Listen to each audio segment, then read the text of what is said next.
What, success? Monsters can't enter it.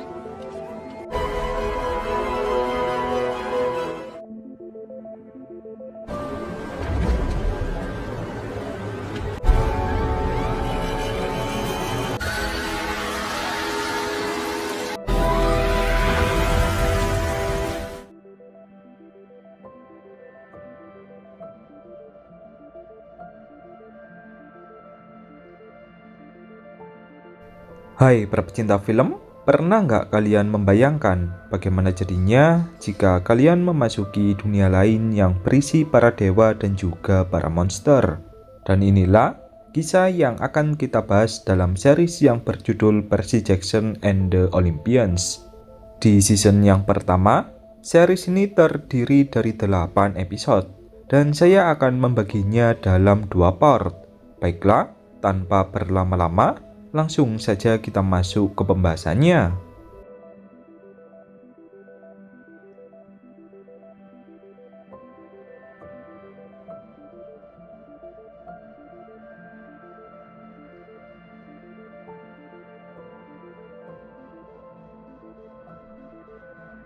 Di awal cerita, diperlihatkan seorang bocah bernama Percy Jackson yang sering mengalami hal aneh.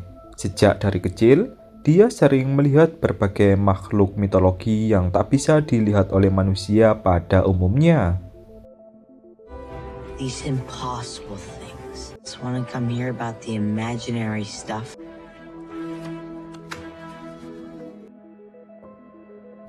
Percy memiliki teman baik bernama Grover yang setia menemaninya kemanapun. Di saat orang-orang tak mau berteman dengan Percy, Grover malah menganggap Percy sebagai sahabat. Suatu hari, sekolahan dari Percy mengadakan tur ke sebuah museum untuk mempelajari berbagai makhluk dari mitologi Yunani. Di sana, Percy mengalami bulian oleh teman wanitanya yang bernama Nancy.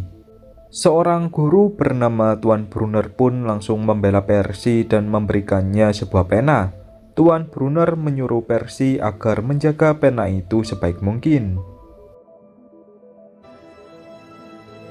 Perseus. Pay them no mind.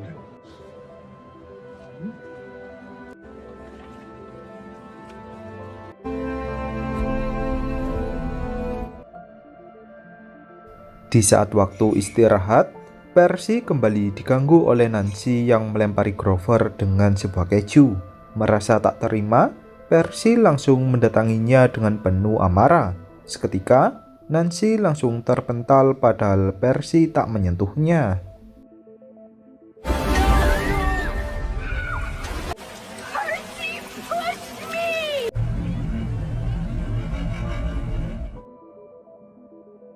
Dari kejauhan, Percy melihat gurunya yang bernama Ibu Dodge yang tiba-tiba berubah menjadi monster.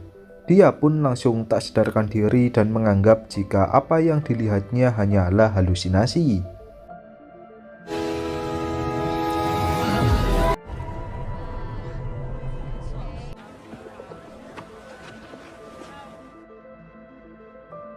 Percy lalu dibawa ke kantor kepala sekolah bersama Grover atas tindakannya yang mendorong Nancy ke sebuah kolam air mancur. Percy menjelaskan bahwa dia tak mendorong Nancy ke kolam air mancur. Namun, Grover memberikan penjelasan berbeda jika dia melihat Percy mendorong Nancy. Percy pun tak percaya jika Grover yang dia anggap sebagai sahabat malah mengkhianatinya. Pada akhirnya, Percy pun dikeluarkan dari sekolah. Saat sedang menunggu jemputan, Tuan Brunner mendatangi Percy dan mengatakan bahwa dia mempercayai semua ucapan dari Percy. Suatu saat, Percy akan tahu tentang siapa dirinya.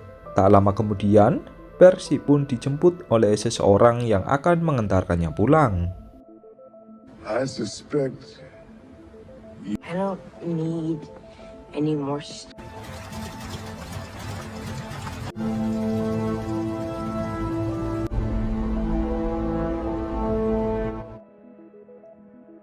Setibanya di rumah, Percy disambut oleh ayah tirinya yang suka bermain judi. Kemudian, dia mendatangi sang ibu yang bernama Sally dan langsung meminta maaf. Sally pun mengatakan bahwa Percy tak perlu bersedih.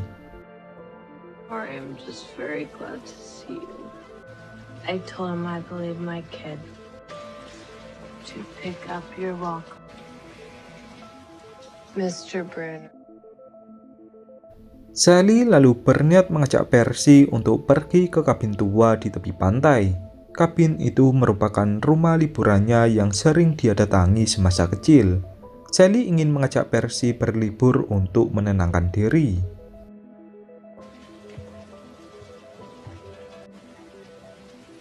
We have a lot to talk. Angelo's and pick up sandwiches in time for tip-off.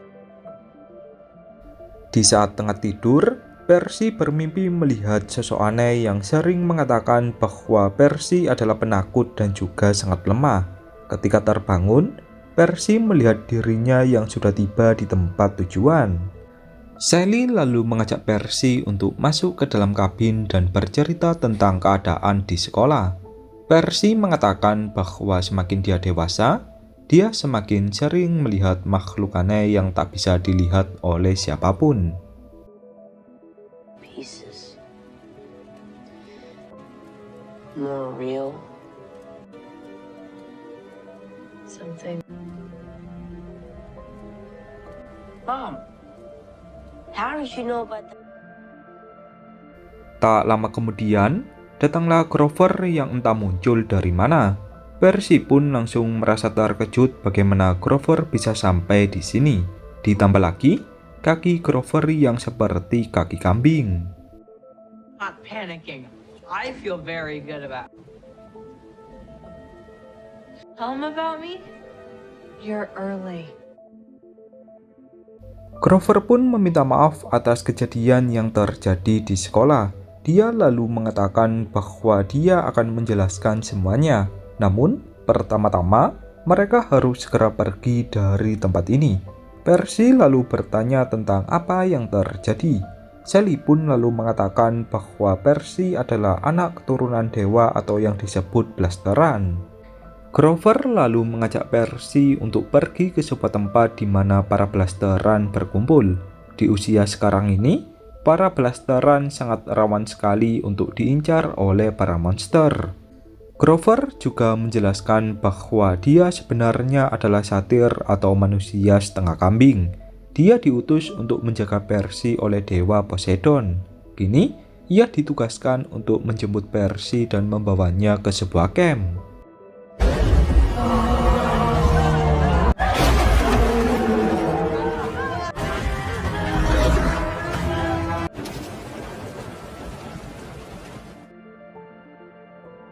Di tengah jalan, mobil yang dinaiki Percy pun diserang oleh makhluk setengah banteng atau yang disebut sebagai Minotaur.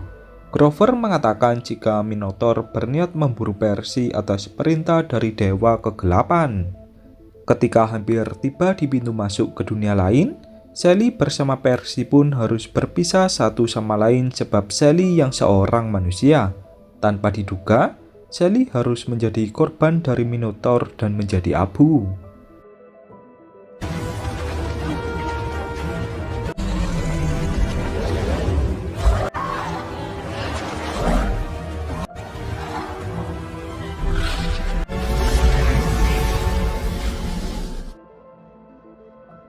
Dengan sangat marah, Percy langsung mengeluarkan sebuah pena yang diberikan oleh Tuan Brunner yang tiba-tiba berubah menjadi pedang. Percy langsung membunuh Minotaur dengan seluruh kemampuannya.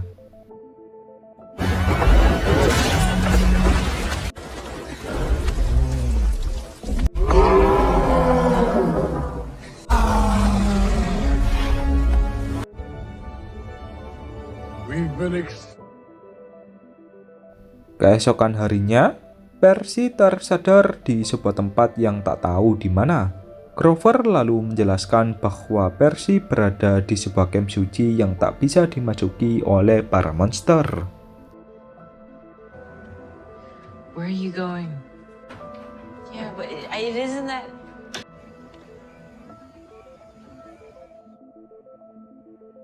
Percy lalu mendatangi pemimpin camp yang bernama Tuan D. Tuan D lalu mengucapkan selamat datang kepada Percy di rumah barunya.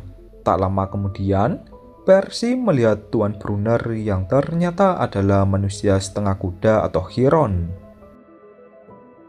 Grover, I heard him the first time. You really don't want to start with. Son. Dad? In the... Tuan Brunner juga mengucapkan selamat datang kepada Percy dan mengajaknya berkeliling ke dalam camp. Di dunia manusia, Tuan Brunner juga ditugaskan oleh Dewa Poseidon untuk menjaga Percy. Percy, You got the boy to camp alone. Di sana, Percy melihat banyak sekali anak-anak yang seusianya yang juga adalah anak-anak keturunan dewa. Di camp ini, anak-anak dibagi menjadi dua golongan. Golongan pertama adalah anak-anak yang sudah diklaim atau sudah diakui oleh para dewa. Sedangkan golongan yang kedua adalah anak-anak yang belum diakui. Percy lalu ditunjukkan tempat campnya yang berisi anak-anak yang belum diakui. Di sana, Percy berkenalan dengan seorang pria bernama Luke yang merupakan senior di sana. Percy lalu diajak oleh Luke untuk mengetahui kegiatan anak-anak di dalam camp. Luke. You okay? Intense, recurring.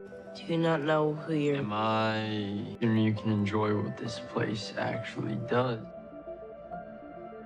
Di tengah jalan, Percy diganggu oleh seorang wanita bernama Clarice yang sama seperti wanita yang suka mengganggunya di sekolahan. Luke langsung mengajak Percy untuk pergi dari sana dan menghiraukan Clarice.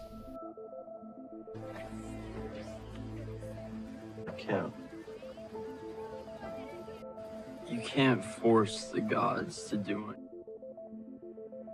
Luke lalu mengajak Percy untuk berlatih beberapa senjata untuk mengetahui kemampuannya.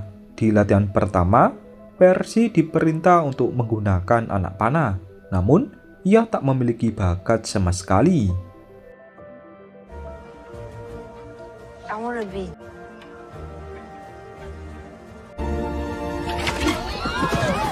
Again?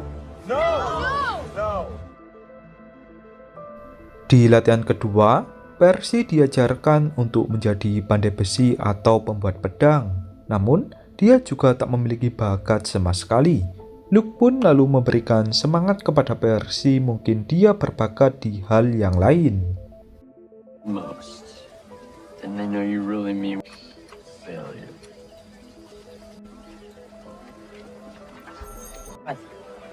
Burnt offerings. Malam harinya, ketika Percy tengah sendirian, ia kembali diganggu oleh Clarice yang mengatakan bahwa Percy tak mungkin diakui oleh para dewa. Seketika, Percy pun langsung menggunakan kekuatannya dengan mengendalikan air.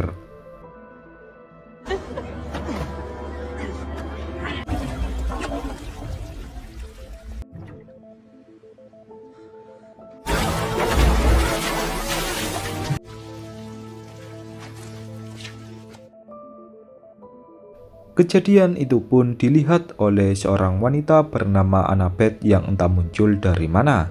Annabeth merasa kagum dengan kekuatan dari Percy. Annabeth lalu mengajak Percy untuk bergabung ke dalam timnya di perlombaan esok hari. Perlombaan ini adalah upaya untuk menunjukkan tentang siapa yang terkuat. Perlombaan ini juga memungkinkan seseorang untuk diakui oleh para dewa.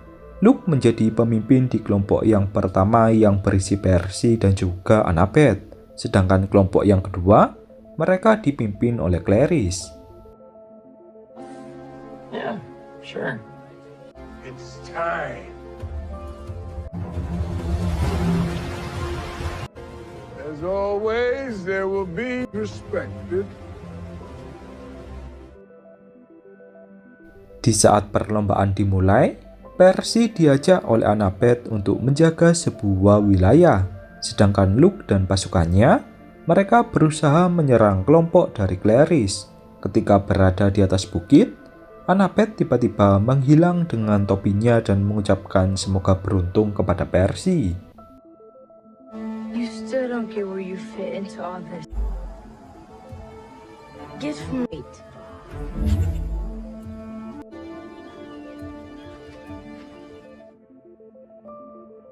Tak lama kemudian, datanglah Clarice yang langsung menyerang Percy.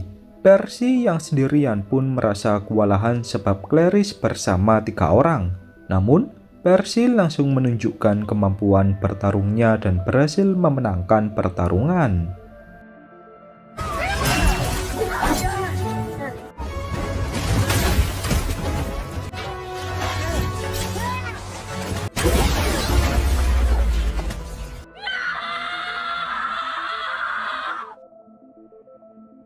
Annabeth lalu kembali muncul dan mengucapkan selamat kepada Percy. Tak lama kemudian, sebuah tombak Poseidon tiba-tiba muncul di atas kepala dari Percy. Hal ini menandakan jika Percy telah diakui oleh Dewa Poseidon sebagai anaknya.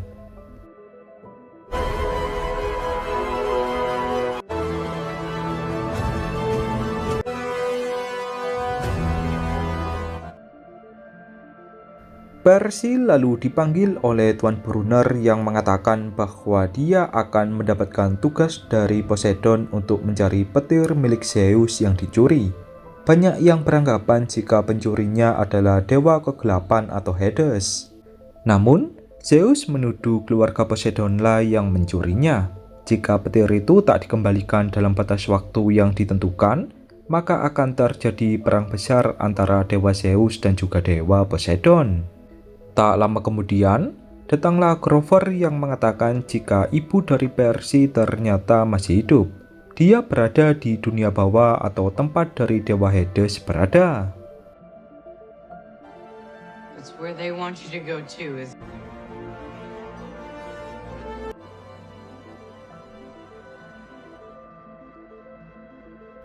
Sebelum menjalankan misi, Percy diperintah untuk mendatangi Oracle atau sang peramal. Tujuannya untuk mengetahui tentang apa yang harus dilakukan oleh Percy. Oracle lalu mengatakan bahwa Percy harus pergi ke arah barat. Di sana, dia akan menemukan kebenaran terutama di dunia bawah. Namun, Percy harus mengingat satu hal bahwa teman yang ia percayai akan mengkhianatinya. Kemudian, ramalan pun berakhir. Shall go west, and you shall find.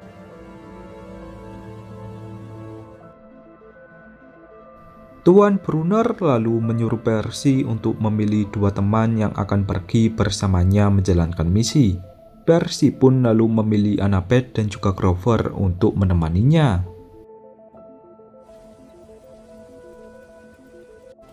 Extraordinarily.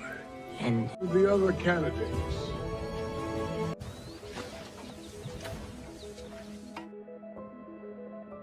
Percy lalu berpikir jika salah satu di kedua temannya ini pasti ada yang berkhianat sesuai ramalan dari Oracle.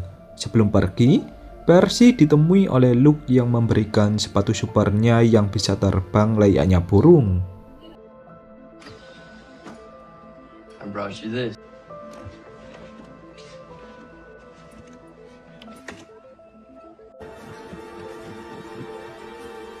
A gift. Percy pun lalu berterima kasih kepada Luke atas semua bantuannya selama ini. Kemudian, dia bersama Annabeth dan juga Grover pun mulai melakukan perjalanan. Tugas utama mereka yaitu pergi ke arah barat untuk menemui seorang dewa yang bisa membantu mereka untuk masuk ke dunia bawah.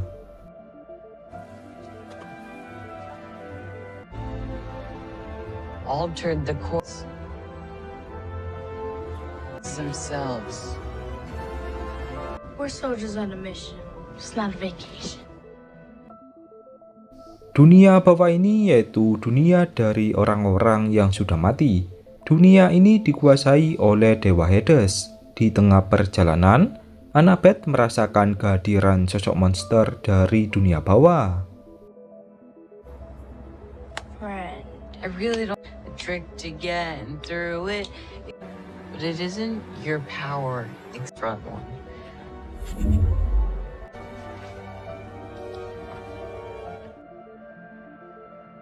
Monster itu ternyata adalah Dodge atau guru dari Percy yang memiliki tubuh setengah kelelawar.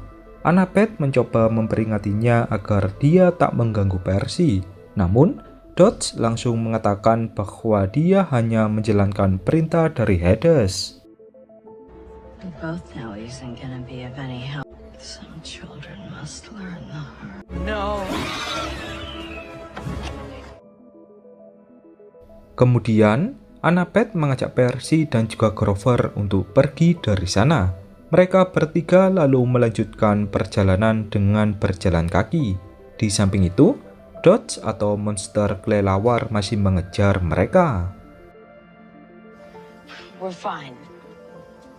That's why only certain people are chosen. You know what's interesting? I'm not afraid. Yes. Call camp. Fine. Setibanya di sebuah rumah, Dodge tak berani menyerang setelah muncul seorang wanita bernama Medusa. Dia merupakan sosok monster berambut ular. Bagi siapapun yang menatap matanya, maka dia akan langsung berubah menjadi batu. If you have something to resolve, but it isn't as though she'll leave either. It's a pleasure to meet you, son.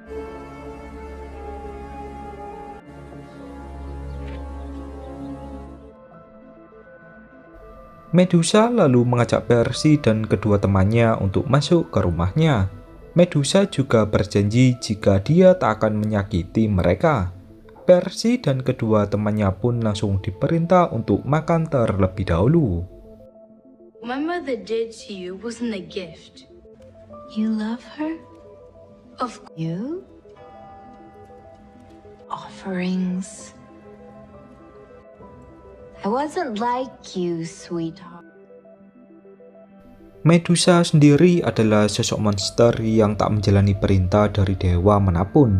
Di saat Percy tengah sendirian, Medusa menyuruh Percy agar menyerahkan Annabeth kepadanya. Hal ini karena Annabeth adalah keturunan dari Dewi Athena. Medusa bersama Athena memiliki hubungan yang kurang baik. Could...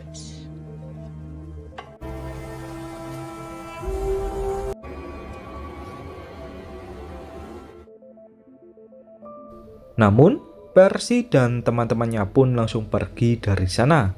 Mereka lalu masuk ke sebuah ruangan yang mereka kira adalah jalan keluar. Di sana, banyak sekali monster dan manusia keturunan dewa yang berubah menjadi batu. News to Olympus.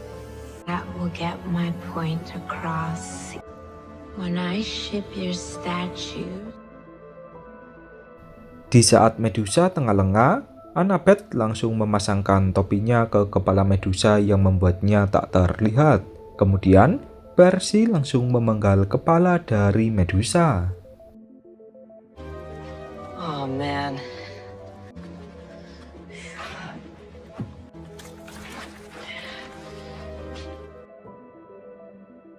Setelah itu, Percy menggunakan kepala dari Medusa untuk mengubah Dodge menjadi batu. Merasa jika tak ada ancaman lagi, mereka pun memikirkan cara untuk membuang kepala dari Medusa. Percy lalu memiliki rencana untuk mengirimkan kepala dari Medusa ke Dewi Athena sebagai hadiah. Awalnya, Annabeth merasa tak setuju sebab dia sendiri adalah anak dari Dewi Athena. Namun, Percy meyakinkan Annabeth jika rencana ini bisa membuat Dewi Athena merasa senang.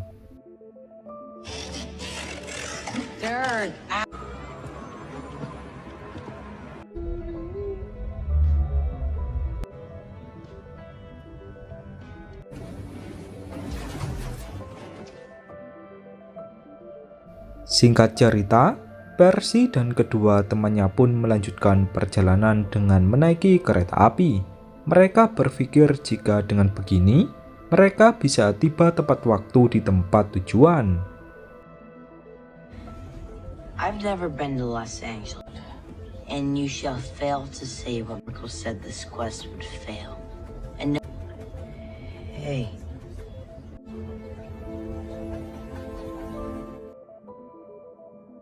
Di tengah perjalanan, seorang petugas kereta mengabarkan jika ruang istirahat dari Percy mengalami hancur dan berantakan. Petugas itu pun menuduh Percy dan kedua temannya sebagai dalang kehancuran itu. Post. That can mean a lot of things. Can I see your tickets, please?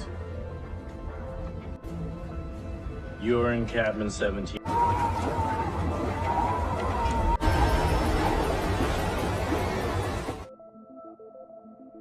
Pada akhirnya, Percy dan kedua temannya pun harus diamankan terlebih dahulu. Tak lama kemudian, datanglah seorang wanita yang bersaksi jika dia melihat Percy dan teman-temannya menghancurkan ruang tidurnya. It's okay. I'm a mom. Excuse me. I don't actually think that you...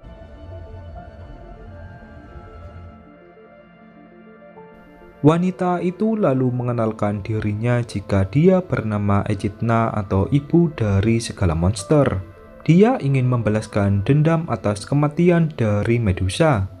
Echidna lalu melepaskan monster peliharaannya yang langsung menyengat tubuh dari Percy. I don't know who you are, but I think I know what you are. What does that mean?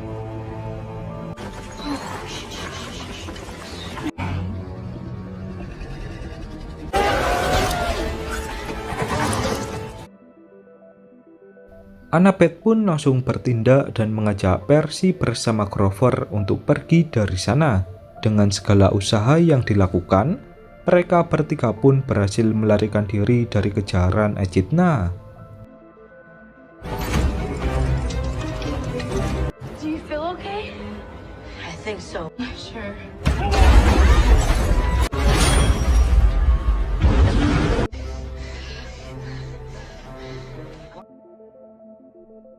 Annabeth lalu mengajak kedua temannya untuk pergi ke sebuah museum suci yang merupakan pameran dari Dewi Athena.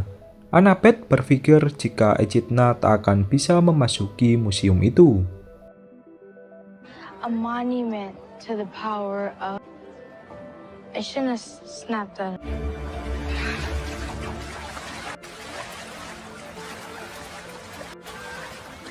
The water cured him back. I can't... Namun, tanpa diduga, Echidna masih bisa masuk ke dalam museum yang seharusnya tak bisa dimasuki oleh monster manapun.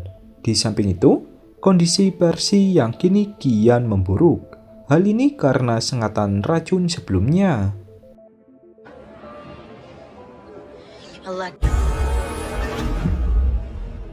What did Echidna say to you? Here. Ketika mereka bertiga tengah terdesak, Percy mengorbankan nyawanya dan menyuruh Annabeth bersama Grover untuk melanjutkan misi berdua, sedangkan dia akan melawan Echidna.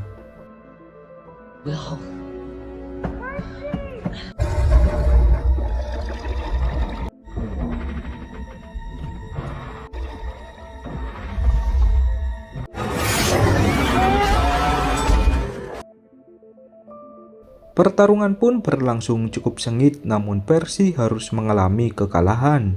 Echidna lalu menjatuhkan Percy dari atas gedung berharap Percy akan mati. Namun, sebuah gelombang air langsung membawa Percy ke dalam laut.